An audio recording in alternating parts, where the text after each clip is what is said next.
안녕하세요. 정재환의 우리말 비타민입니다. 우리말이 궁금할 때, 우리말이 헷갈릴 때, 우리말 비타민을 복용하시면 됩니다. 그런데 매번 똑같은 얘기를 제가 하고 있습니다만은, 그럼에도, 우리말 비타민을 복용하지 않는 분들이 많죠. 참 슬픈 일입니다. 비극이에요. 서글픕니다. 네. 자, 오늘 뭐 얼굴이 푸석푸석하죠? 오늘만 그런 게 아니라 늘 그렇습니다. 상태가 좀 안 좋아요. 요즘 일도 많고 또 제가 내일 모레 이사를 해야 되기 때문에 뭐 짐 정리할 것도 뭐 엄청 많네요. 참 이사라는 게 참 번거롭습니다. 네. 자, 오늘 우리말 비타민. 오늘은 한글을 서방에 최초로 소개한 사람에 대해서 말씀을 좀 드릴까 합니다. 어떤 사람일까요? 자, 일단 순조실록 순조 32년의 기록을 좀 보겠습니다. 1832년 7월 21일, 음력으로 6월 25일이네요. 이상한 모양의 배 한 척이 홍주의 고대도에 정박했는데 어느 나라 배냐고 물으니 영길리국 배라고 해서 홍주 목사 이민회와 수군 우후 김영수가 달려갔으나 말이 통하지 않아 서자로 문답했다. 좀 이상하죠? 말이 통하지 않는데 어떻게 어느 나라 배입니까? 영길리국 배예요. 이게 가능했을까 하는 의문이 듭니다만은 이게 이제 일이 다 이제 이렇게 벌어진 후에 상황이 정리된 후에 뭐 그걸 이제 사관이 기록을 한 거 아니겠습니까? 그러니까 뭐 조금 앞뒤가 안 맞아도 이해해 주시기 바랍니다. 자, 그러니까 서양배가 나타났는데 말이 통하지 않고 그러나 그 필담, 그렇죠. 여기 보면 서자로 문답했다. 이 필담을 했다는 거죠. 이게 가능했다. 그러면 그 배 안에, 영국 배 안에 그 한자, 한문을 아는 사람, 중국어를 아는 누군가가 있었다는 그런 얘기가 되는 거죠. 그래서 의사소통이 가능했던 거예요. 자, 그러면은 그 사람은 누구일까요? 로드 아머스토어 500톤급 영국 동인도 회사. 네, 일단 이 로드 아머스토어는 500톤급 영국 동인도 회사 소속의 무장 상선입니다. 그 당시에는 상선도 다 무장을 했어요. 그 제너럴 셔먼호라는 거 있죠? 그런 배들도 전부 무장을 하고 다녔습니다. 안 그러면 뭐 해적을 만났을 때 방법이 없어요. 그때는 자기 자신을 지키기 위해서 무장을 했다고 봐야 되겠죠. 자, 이 로드 아머스토어는 청나라에 있던 영국 동인도회사 상관의 요청으로 새로운 통상지를 탐사하고 통상무역의 자료를 수집하기 위해 타이완, 조선 서해안과 제주도, 일본 오키나와에 이르는 항해를 계획했는데 중국어에 능통했던 귀칠라프가 통역관이자 의사로 동승했다. 바로 이 귀칠라프입니다. 귀칠라프 누구죠? 바로 이분입니다. 한글을 처음 소개한 개신교 선교사 칼 귀칠라프. 그 여러 사진이 많이 있는데 그 중에 하나를 가져와 봤습니다. 조금 어두워요. 그리고 상당히 젊어 보이죠? 젊은 시절의 모습인 것 같습니다. 네. 자, 그러면 이분 누굴까요? 궁금하죠? 독일과 폴란드의 접경인 피리츠에서 태어나 1820년 루터교 목사가 되었고 1827년부터 동남아시아에서 선교 활동을 하였다. 1828년부터 런던 선교회 지원을 받아 태국에서 선교 활동을 하였으며 2년 만에 태국어를 터득해. 이건 놀랍죠. 2년 만에 태국어를 터득했다. 예. 그런데 이분이 그 선교 활동을 위해서 그 외국어 공부를 아주 열심히 했다고 합니다. 그래서 6개 국어를 공부했다. 뭐 능통했다. 이렇게 이제 얘기를 하는데 뭐 그렇다 하더라도 아무튼 언어에 이 어학에 재능이 있지 않았나 하는 생각이 듭니다. 1830년 신구약 성서를 번역을 했다. 그러니까 그 태국말로 이제 이 성서를 번역해 썼다. 뭐 이런 얘기죠. 1831년 6월부터 1833년까지 세 차례 중국 연안을 따라 선교 여행을 했으며 여행기를 남겼어요. Journal of Three Voyages along the coast of China in 31. 그러니까 1831년, 1832년, 그리고 1833년. 이런 제목의 책을 출간을 한 거예요. 특히 1832년에 두 번째 선교 여행에서 로드 아머스토어를 타고 조선 서해안의 고대도에 도착 25일 동안 머물렀다. 예, 앞서 이제 순주실록에 나왔던 그 기록이 바로 그곳입니다. 고대도.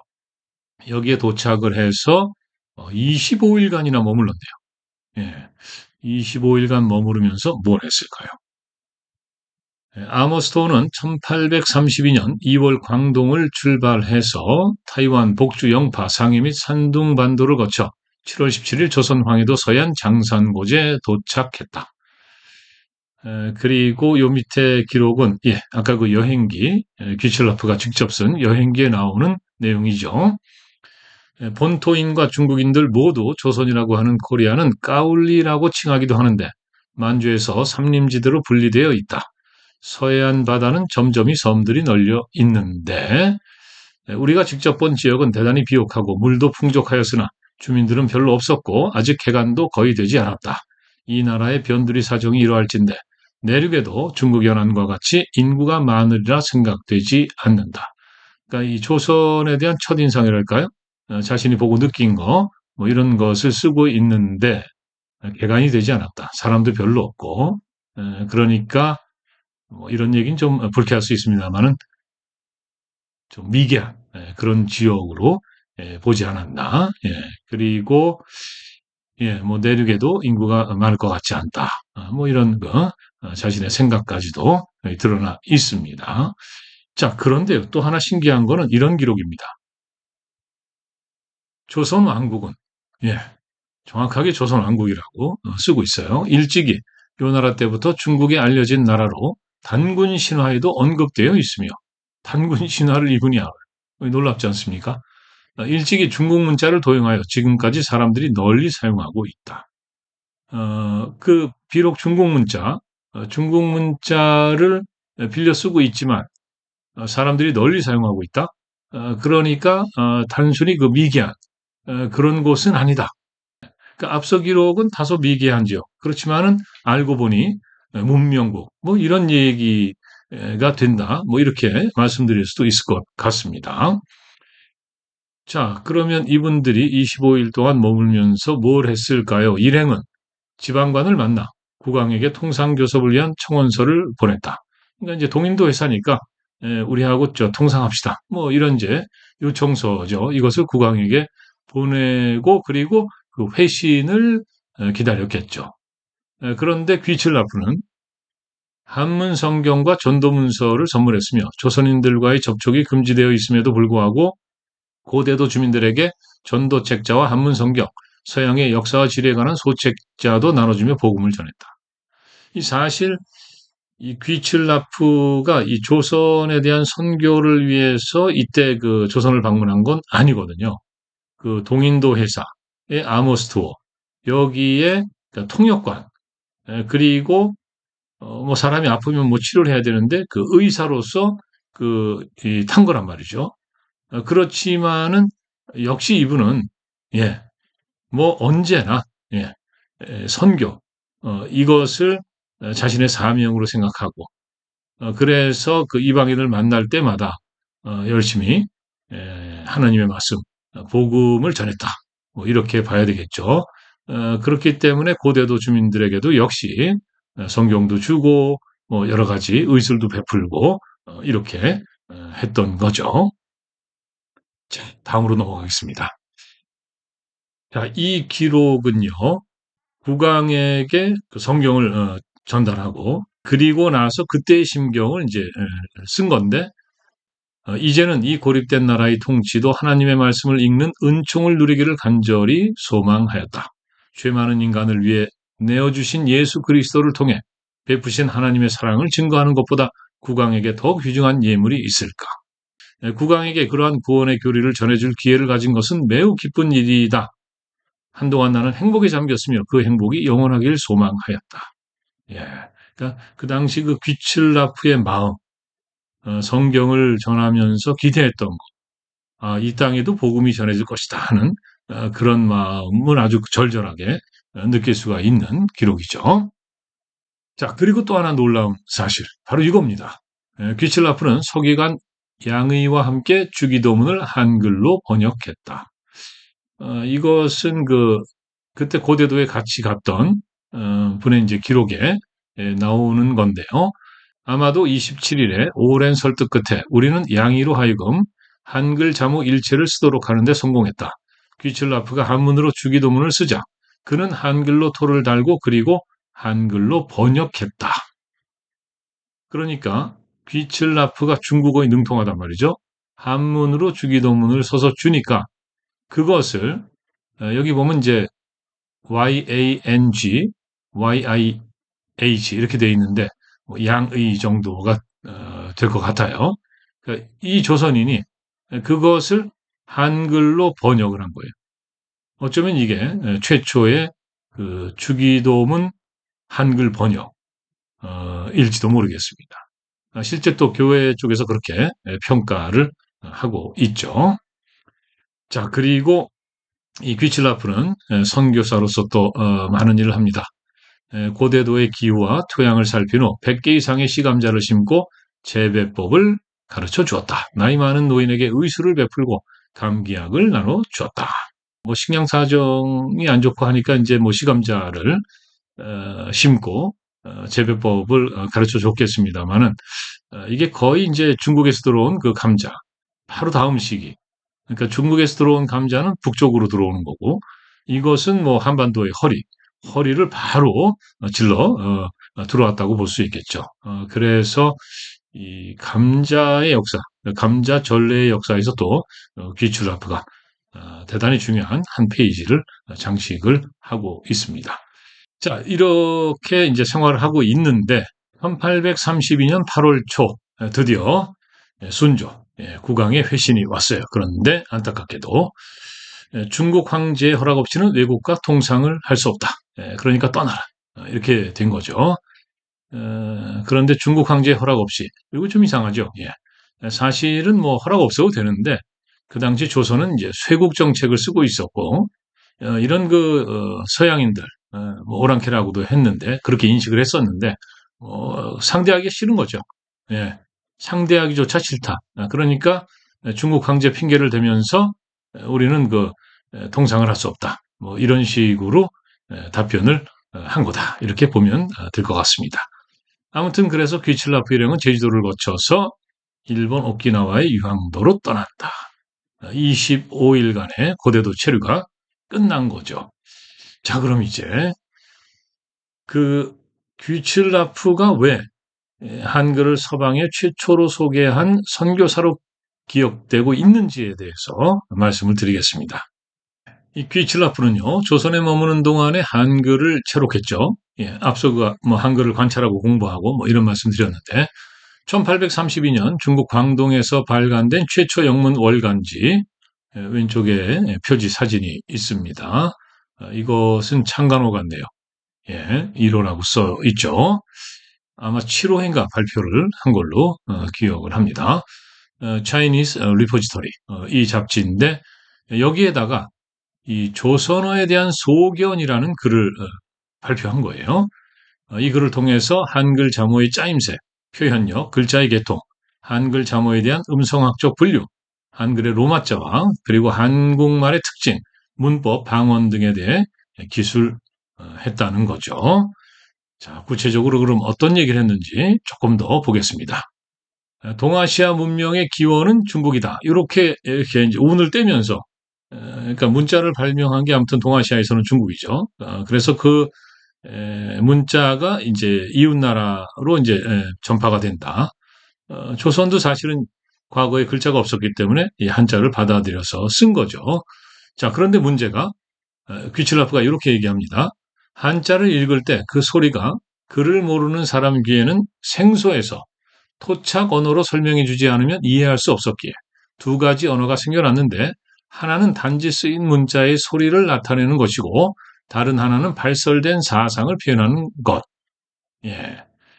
그래서 뭔가 불편한 거죠. 이런 언문 불일치. 이런 것 때문에 우리가 과거에 뭐 이두 향찰, 뭐 구결, 뭐 이런 방식을 고안했던 거고 천년난제라고 할 수 있는 이 언어 생활의 불편함, 난해함, 이것을 세종이 바로 후민정음을 창제하며 하면서 해결을 한 건데, 그 부분에 대해서 이렇게 쓰고 있어요.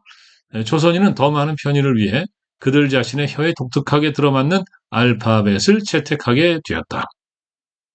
조선어 알파벳의 구조는 지극히 간단하지만 동시에 매우 독창적이다.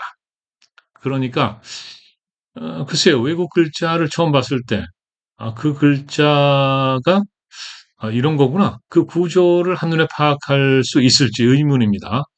저는 잘 몰라요. 그런데 이 귀칠라프는 그 외국어 공부를, 선교를 위해서 아주 열심히 했고, 실제 여러 나라 그 외국어에 능통을 했고, 그랬기 때문에 이 언어에 대한 식견이 대단히 넓고 깊지 않았나. 그래서 그 한글이 갖고 있는 가치, 이런 것을 바로 알 수 있지 않았나 하는 생각이 듭니다. 알파벳의 구조는 지극히 간단, 그리고 동시에 매우 독창적이다. 이렇게 한글에 대해 얘기를 하고 있죠. 자, 그러면서 한글을 소개합니다. 조선어에는 15개의 자음들이 있는데 이렇게 생겼다. 기역, 니은, 디귿, 리을 뭐 이렇게 쭉 돼 있고요. 그 옆에 그 로마자로 그 소리를, 기역 같은 경우에는 KA, 카, 니은은 나, NA 뭐 이런 식으로 설명을 하고 있는 거죠. 그러니까 음가를 알려주고 있는 거죠. 이 15개는 초성으로 모음과 이중모음과 결합되어 168개의 서로 다른 조합을 만들어낸다. 조합을 만들어낸다. 단순히 이 글자 이대로 쓰는 게 아니라 이게 결합을 해서 그 다른 조합을 만들어낸다. 168개라고 파악을 한 것 같은데 더 많죠. 아무튼 이 결합한다는 거, 그러니까 자모를 합차해 쓴다는 거, 이걸 안 거예요. 다음은 11개의 모음으로써 야, 여, 오요, 우유, 이, 그리고 아래야. 김수롱 교수님은 하늘아라고 해야 된다, 이런 말씀도 합니다만은 이렇게 모음을 소개를 하고 있어요. 그리고는 또 조선의 어떤 의문 현상이랄까 뭐 이런 걸 얘기를 하고 있죠. 자음은 자주 그 발음을 상당히 바꾸는 것으로 보이며 모음도 때때로 그렇게 하지만 정도가 조금 덜하다. 이것은 항상 그런 것은 아니지만 일반적으로 듣기 좋은 음조를 만들어내기 위해서다.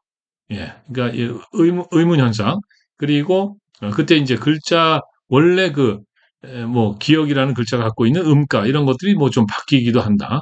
그런데 이런 것들이 그 듣기 좋은 음조를 만들어내기 위한 거다. 뭐 그런 거일 수도 있고 또 그냥 편하게 발음하기 위해서 그렇게 되는 경우도 있는 거죠.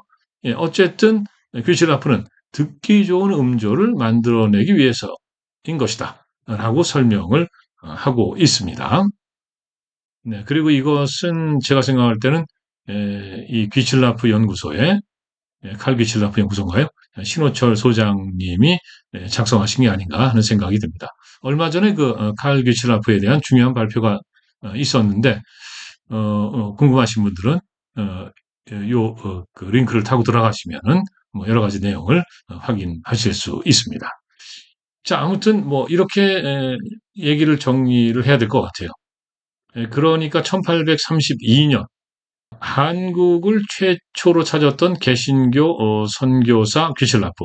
뭐 그때는 이제 선교가 목적은 아니었습니다만은 늘 선교를 생각하는 선교사. 그것이 선교사의 사명이고 소명이었겠죠. 그래서 이 고대도에 그 한 25일 정도 머무는 동안에 주민들에게 복음을 전하고 그리고 그 감자 재배하는 방법을 알려주고 뭐 아픈 사람 치료해주고 아무튼 이렇게 뭔가 그 선교사로서 그 사람을 돕는 이런 그 활동을 하면서 중요하게는 그 과정에서 조선의 한글을 알게 되고 그 한글의 가치를 발견하고 그것을 그 중국 잡지에 글을 실어 가지고 알렸다는 거. 물론 그 당시에 그 중국 잡지를 몇 분이나 봤는지 모르지만 그래도 선교사들은 봤겠죠. 서양의 선교사들은 많이 보지 않았을까 생각합니다. 그렇게 본다면 역시 한글을 서방에 최초로 정식으로 알린 이는 바로 선교사, 개신교 선교사 칼 귀칠라프다. 뭐 이렇게 볼 수 있지 않을까 하는 겁니다. 자, 오늘은 이렇게 해서 얘기를 마쳐야 되는데요. 지금까지도 얘기가 좀 상당히 장황하고 길었습니다만은 제가 이 자료를 보다가 그 기독교 TV에서 만든 다큐멘터리를 발견했는데 이게 한 27분 정도가 돼요. 그래서 이것을 다 붙이면은 좀 안 될 것 같고 제가 중간중간 좀 잘라가지고 한 7분 조금 못 되게 그렇게 만들었거든요. 그래서 그 궁금하신 분은 그 영상을 보시면은 그 귀칠라프가 태어났던 그 프리츠의 모습이라든가 잠들어 있는 홍콩 땅의 모습이라든가 또 그리고 고대도의 모습, 그 고대도를 또 그 방문하는 귀칠라프 연구자가 있어요. 그런 것을 통해서 고대도의 모습, 옛날 모습은 알 수 없습니다만은 또 지금 고대도의 모습을 또 확인을 할 수가 있는데 뭐 궁금하신 분들은 계속해서 봐주시면 고맙겠습니다. 네, 긴 내용이었습니다. 긴 내용인데 정말 인내심을 갖고 시청해주신 모든 분들께 감사의 말씀을 드립니다. 한글이 희망입니다. 아리아리! 귀칠라프는 섬으로 들어와 주민들을 만났습니다. 당시 조선은 쇄국 정책을 펼치고 있었습니다. 허락 없이 외국인과 만나면 백성들은 목숨을 잃었습니다. 국왕에게는 통상을 거절당하고 사람들은 그와의 만남을 꺼려했습니다. 근심으로 잠을 뒤척이는 밤이 지나갑니다. 칼 귀칠라프. 그는 어떤 사람이었을까? 독일 포메른 지방의 작은 마을 퓨리츠. 가난한 집안에서 태어난 소녀는 어느 날 독일 프로이센 제국의 황제를 만나게 됩니다. 충성의 시. 황제에게 헌정된 이 시를 통해 소녀는 숨겨왔던 천재성을 드러냅니다. 황제로부터 재정 지원을 받게 되면서 소년의 인생은 큰 전환점을 맞게 됩니다. 독일 최초의 선교사 양성 학교, 베를린 선교학교에 들어가게 된 것입니다. 귀칠라프가 수학한 베를린 선교학교는 바로 이 자리에 있었던 것으로 추정됩니다. 세계로 수많은 선교사를 파송했던 베를린 신학교 자리에는 어느덧 잡초만 무성합니다. 하지만 예니케 목사 안에 살아있는 헤르누트 정씨는 귀칠라프를 새로운 신앙에 눈뜨게 했습니다. 그는 선교학교에서 배운 교육을 바탕으로 선교지마다 복음을 전하고 동시에 복지와 의료 선교를 베풀어 그들의 삶의 질을 개선하는 데 주력하는 실천적 선교를 계획했습니다. 귀칠라프는 동아시아로 향했습니다. 하지만 결코 쉬운 일이 아니었습니다. 가는 곳마다 목숨을 위협당했습니다.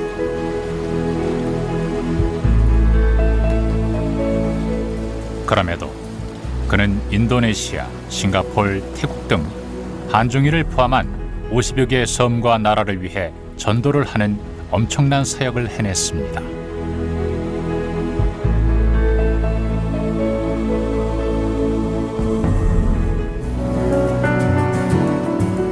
귀칠라프는 특히 장애인, 고아, 여성을 돕는 것에 힘을 쏟았습니다.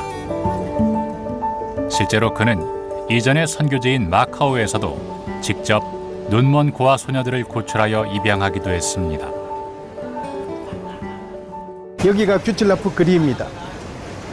귀칠라프 거리가 있다는 것은 중국 근대사에 귀칠라프가 일정량의 기여를 했다는 것을 중국인들이 기억하기 위함입니다. 1803년 7월 8일 독일의 작은 촌락 프리츠에서 태어나서 1851년 8월 9일 홍콩섬에서 숨지고 바로 홍콩 공원묘지 이곳에 안장되었습니다. 중국인을 위한 사도, 중국인의 사도, 그리고 또 그는 그의 주님의 품에 복되게 잠들었다. 곽사리. 중국 이름을 가지고 중국 의상을 입으며 중국인의 일상에 스며든 독일인 선교사 귀칠라프. 현지의 문화를 존중하고 함께 살아간 귀칠라프의 이타적인 삶은 고층 빌딩 사이에서 점차 개인화되고 메말라가는 우리의 가슴을 촉촉하게 적시는 것 같습니다. 두 번째 독일인을 태운 배가 고대도로 향합니다. 이 사람들은 고대도에 첫 발을 내디딘 선교사 귀칠라프를 기념하기 위해 찾아왔습니다.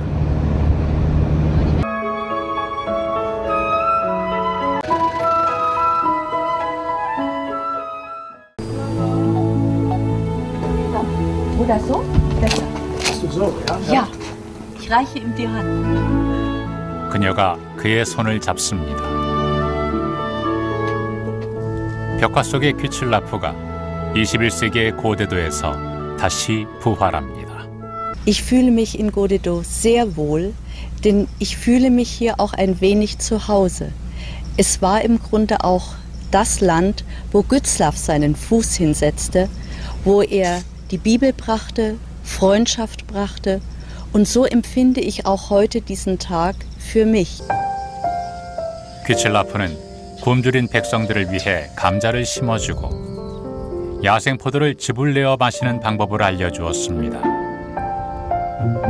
낯선 서양인을 경계했던 백성들은 한문 성경과 전도 책자를 기쁘게 받으며 서서히 그의 선교를 받아들이기 시작했습니다.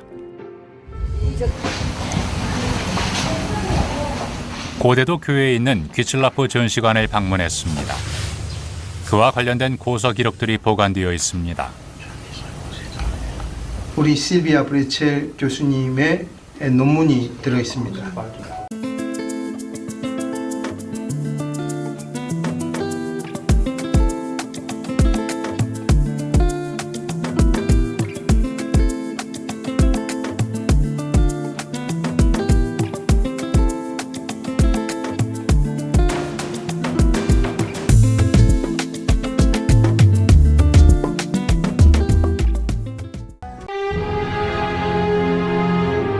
그는 가장 멀리 떨어진 나라에까지 복음을 전하기 위해 목숨을 걸고 바다를 건너 조선에 도착했습니다. 그리고 조그맣고 소박한 섬 고대도에 복음의 씨앗을 심었습니다.